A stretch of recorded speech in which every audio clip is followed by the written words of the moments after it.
how hackers stole is that million or billion? Bumbleclad. I think it's a billion, right? Yeah, it is a billion from banks. So let's get right into this video. July 10th, 2016. Two men are walking into the entrance of a bank in Taipei. They're wearing medical masks and fisher hats. One of them guards the entrance, while the other stands in front of the ATM. He doesn't do anything though. He doesn't withdraw Already, I know nothing's good gonna happen from this. Two niggas with bucket hats, nothing is good is gonna the happen, bro. entrance, while the other stands in front of the ATM. He doesn't do anything though. He doesn't withdraw money with a card, nor does he try to blow it up. He just waits. And then something curious happens. The ATM starts spitting out banknote after banknote. All he has to do is collect the money. As a stranger approaches, they immediately abort Bro, and is leave.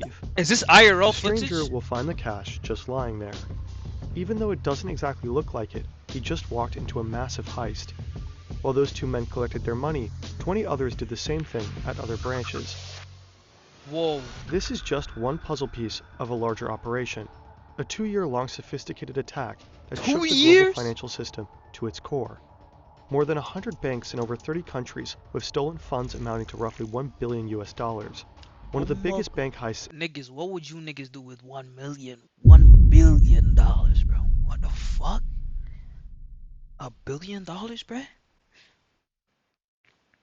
Dude, I feel like that's a number that is so unfathomable, bro. $1 billion, bro? At that point, you're not buying even like cars, houses, my nigga. You're buying like large lumps of land, bro. $1 billion? Nah, bro. In history, orchestrated by hackers. The Carbonac Group.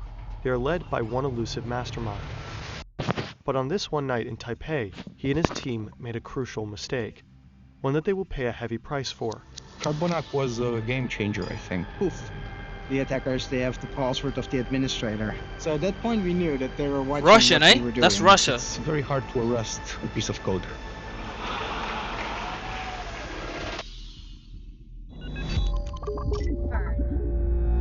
This video was created in cooperation with the cybersecurity company Kaspersky Labs. On the basis of their documentary, employees were never disclosed. The actual event. Let's skip the ads. Chapter 1. Maxim gets distracted. The actual events of this hack are known, but the names of the attacked banks and involved employees were never disclosed. So to tell this story, we created Maxim. That's him. Okay. It's the 8th of April, a regular Tuesday. 2014. He works in a Ukrainian bank. He's a well-respected employee, but he has a bad habit of not installing his Windows updates.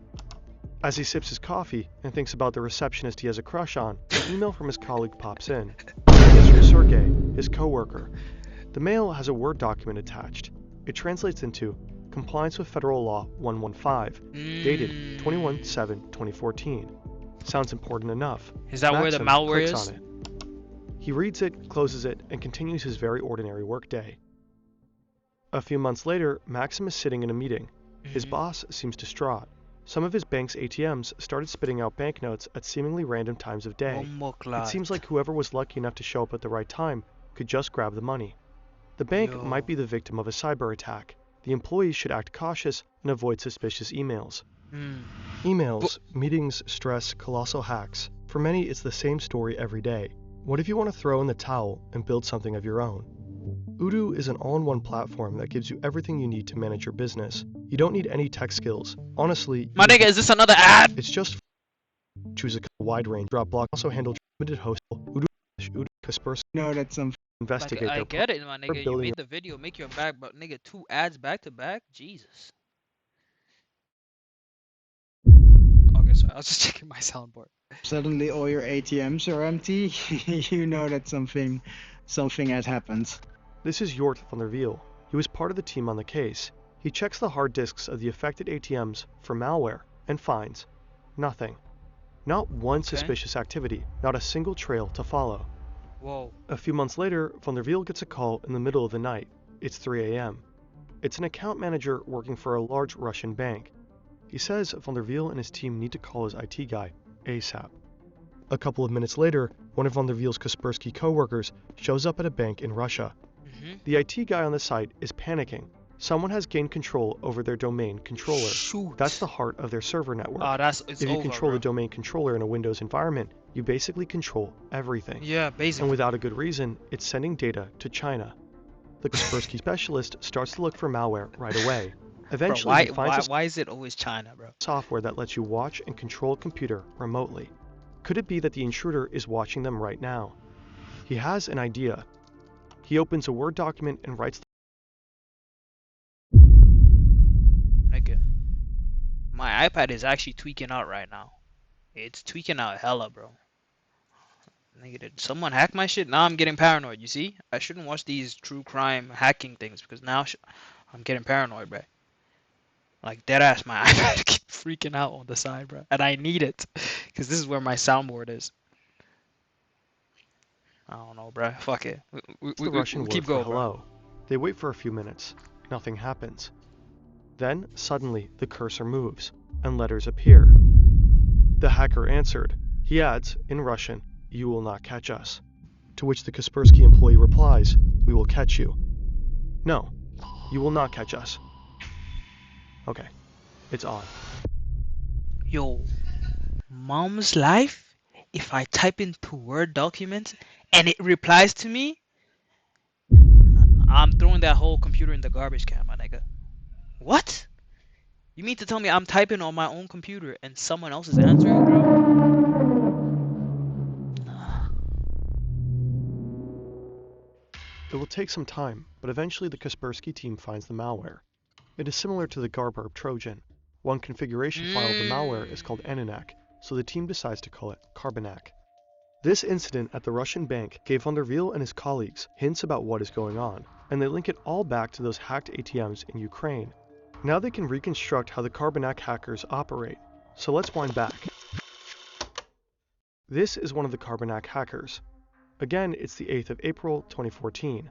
He already got into Sergey's email account, but he wants access to Maxim's computer, so he sends out this email with that attachment. The Word file exploits vulnerabilities in Microsoft Word to download malware that contains a backdoor. The hacker now has remote access to Maxim's computer. Next step, gain access to the whole network, and he knows exactly how to do it. The hacker installs a specific software on Maxim's computer, which slows it down, which in turn frustrates Maxim, so he calls IT to come by and check. By the time the IT And guy that's comes how they over, get the access. hacker has installed a keylogger. This way he will be able to see everything one types into Maxim's keyboard. Oh my god, all the The passwords IT guy are starts leaked. to investigate. To do so, he needs to type in his admin password, and bingo. The hacker Done. got the admin's password. He tries it out on the domain controller, and yep, it's the same. Now he can go look for the computer in the network that controls the money transfers and the ATMs. But he doesn't attack right away. Instead, for months he silently observes the employees managing the transactions. Once he fully understands the process, he proceeds. To steal the money, the Carbonac Group developed 3 different methods. One way is to transfer money from so-called transaction management accounts to their own accounts. To avoid suspicion, they raise the balances by the stolen amount beforehand, keeping the total unchanged. Since banks check accounts only every 10 Hold on, hours what? Wait, I didn't get that. I keep didn't get their that. own I didn't get accounts. To avoid They one send way money is to to their own transfer money accounts? from so-called transaction management accounts to their own accounts. To avoid suspicion, they raise the balances by the stolen amount beforehand, keeping the total unchanged. Since banks check accounts only every 10 hours, the transfers go unnoticed. Another way is to take control of specific ATMs to let them spill out banknotes right into the hands of money mules. These are men hired through the Moldovan mafia who collect the money and send it to their bosses. In exchange, they get to keep a small cut. The third method is the most sophisticated. Which The is? hackers set up a couple of bank accounts in the names of their money mules, including debit cards. Then they make sure they all have the same small amount on it, let's say $3.33. Okay. Then they update the bank's database, exchanging that $3.33 for 1 million. Suddenly, all the money mules have $1 million on their bank account. Now they just use They their go debit card to withdraw ATM the and cash. just withdraw. As a side effect of the Dang. database update, some broke bank customers will suddenly find themselves to be millionaires. The better the Kaspersky team understands the methods of the Carbonac, Nigga. Let me tell you something, bro. If I wake up one day and there's $1 million in my account, I'm not questioning nobody, bro. I ain't going to the police. I ain't going nothing, bro. I'm just gonna. Suddenly, I'm just buying Balenciaga, bro. group, the more they begin to grasp how complex this operation is. Kaspersky teams up with Europol, major European banks, and various national law enforcement agencies to hunt them down. They're able to take down some of their servers, but then the hackers start using different tools and continue to work under the radar. By the beginning of 2015, Carbanak has robbed at least 100 financial institutions in almost 30 countries. Most of the victims are in Russia, but also in the US, China, and Europe. Within 2 they have to years, be they making steal profit. roughly $1 billion. Clot. They appear to be unstoppable until someone screws up. This is where it gets interesting. Who the hell fucked up, bro?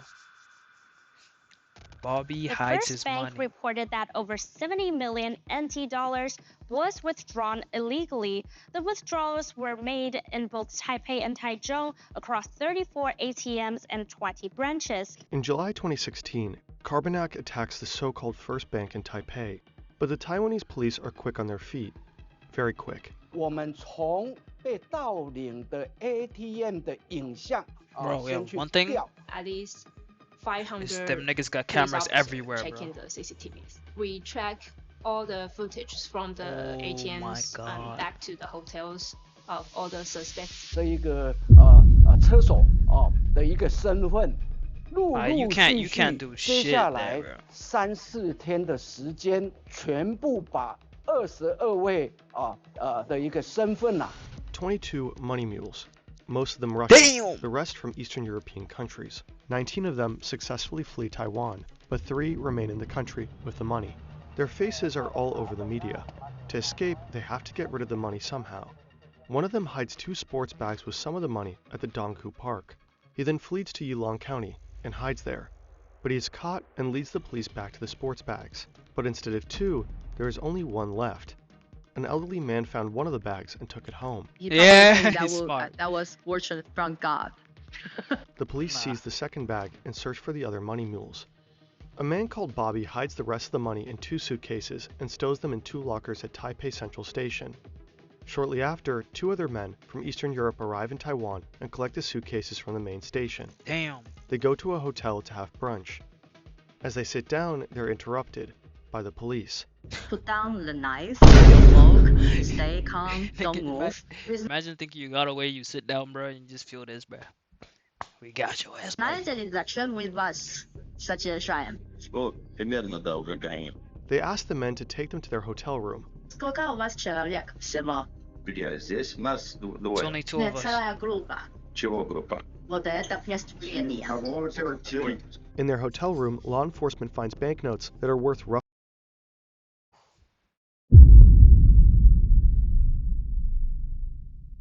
Nigga, that's racks in a fucking suitcase, bruv.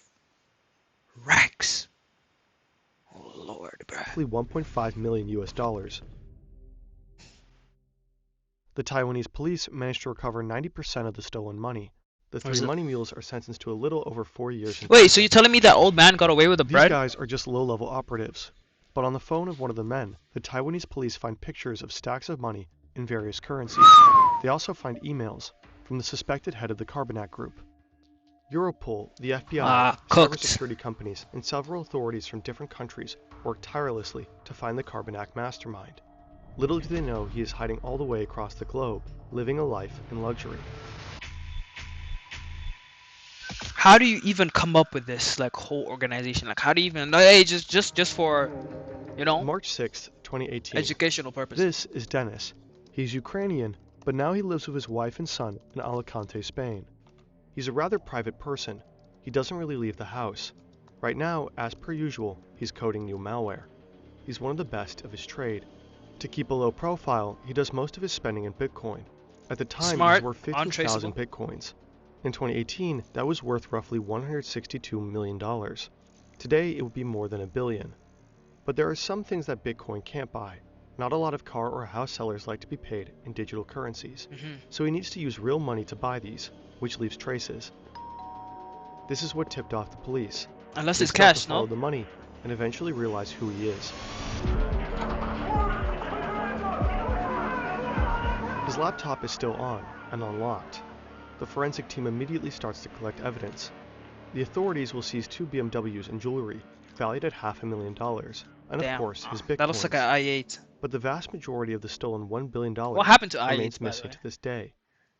Damn. Dennis K. may have been the mastermind behind the Carbonac operation, but he certainly didn't work alone. We think that it was quite a big team, at least between 10 and 30 people all together that was able to pull this scheme off. You can find the same piece of code being used by different groups, and it's very hard as a security researcher to know the difference which group is using what code, because the code is very similar. It's very hard to arrest a piece of code. In late 2018, 3 Ukrainians were arrested who were allegedly involved as well. The Carbonac malware still exists today. The hackers who use it go by many names: Fin7, Joker's Dash, Carbon, and Cobalt Spider. Experts suspect that those Russian cybercriminals are given free rein by the Russian government in order to cause chaos in the Western world. Maxim's bank lost millions. As we know now, this could have easily been avoided. You know, I have heard of this, of like countries hiring hackers and other things to like slow down economical progression in other countries. I didn't know that shit was for real, for real. The Carbonac group exploited a vulnerability in Microsoft Word, one that had already been fixed 3 years prior, but Maxim was too distracted to install those Windows updates. So make sure to keep your systems up to date. It could save your employer a couple million.